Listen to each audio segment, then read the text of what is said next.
Pasar murah bersubsidi yang digelar oleh Dinas Perindustrian dan Perdagangan Kota Makassar berlanjut di Kelurahan Paropo, Kecamatan Panakukang, Kota Makassar.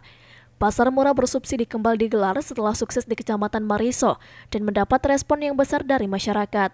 Untuk di Kecamatan Panakukang, Disperindak menyiapkan 2.000 kupon sembako bersubsidi yang akan dibagikan kepada warga, terutama mereka yang tergolong prasejahtera.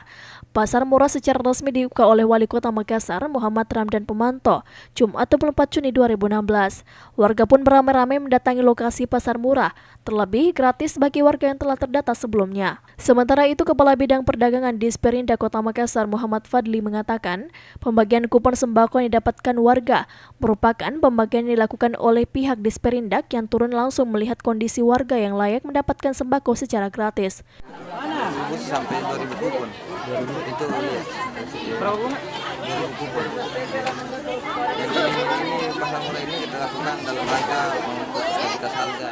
Pasar murah yang terus diintensifkan oleh pemerintah Kota Makassar telah membantu masyarakat untuk meringankan beban, terutama dalam memenuhi kebutuhan pokok selama Ramadan, terlebih menjelang Hari Raya Idul Fitri. Ira, Fajar TV.